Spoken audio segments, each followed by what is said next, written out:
मैथिली कहानी गोनू झा की कहानी सूद मूल बराबर।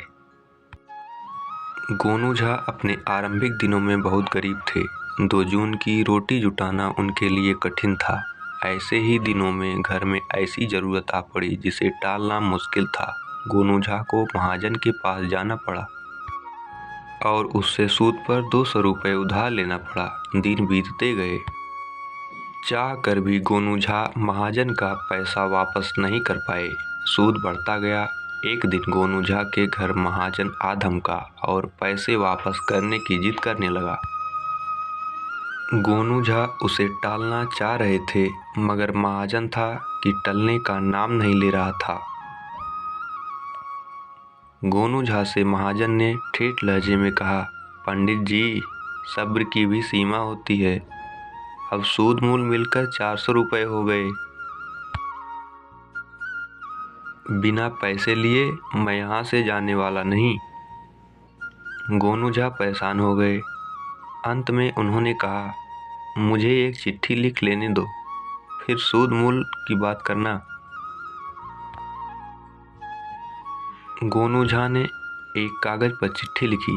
चिट्ठी को मोड़कर धोती के फेंट में लपेट लिया और फिर महाजन से बोले, सेठ जी, आप नहीं मान रहे हैं तो लीजिए। अब मैं अपनी यह लीला समाप्त कर रहा हूँ। मैंने यह चिट्ठी महाराज के नाम लिखी है, जिसमें मैंने साफ साफ लिख दिया है कि मैंने महाजन से सूद पर 200 रुपये लिए थे। महाजन का कहना है कि सूद समेत मुझे 400 रुपये देने हैं और मेरे पास पैसे नहीं हैं, इसलिए मैं अपनी फजीहत कराने से अच्छा मर जाना समझकर फांसी लगा रहा हूँ। गोनू झा ने एक धोती समेटी और उसका फंदा लगाकर बनेरी में बांधने लगे।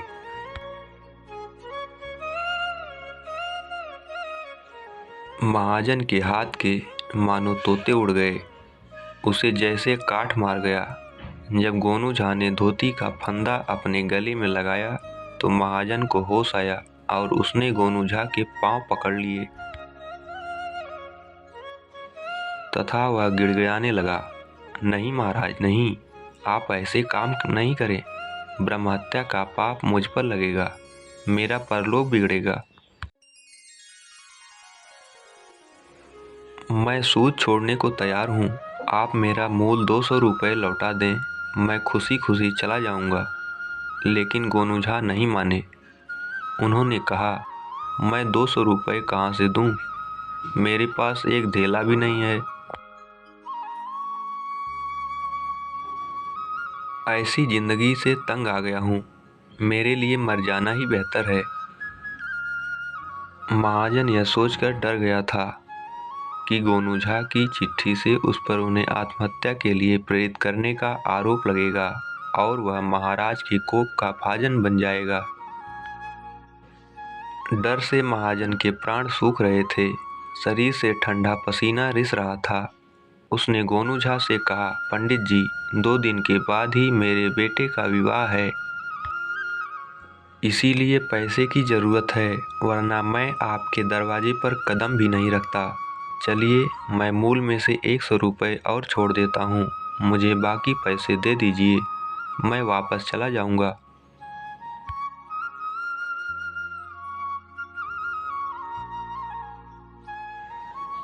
गोनू झा ने अपने गले से फंदा हटाया, चौकी से नीचे उतरे।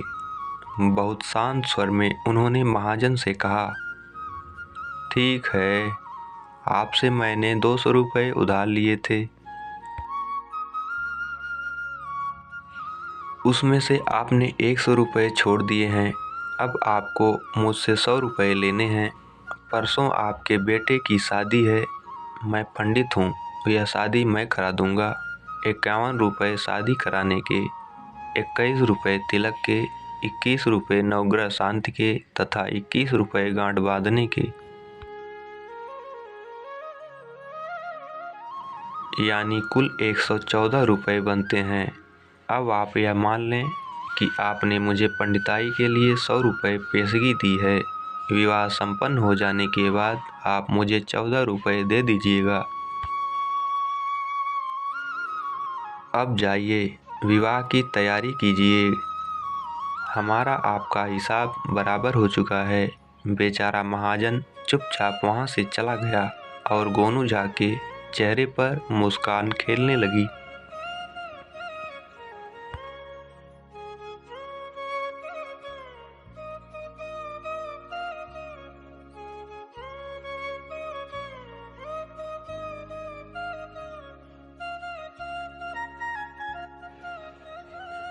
तो दोस्तों, मिथिला की ये कहानी गोनू झा की कहानी है। यह कहानी आपको कैसी लगी हमें कमेंट में ज़रूर बताएं और मेरे चैनल को लाइक, शेयर एवं सब्सक्राइब करना ना भूलें। धन्यवाद। आपका दिन शुभ हो।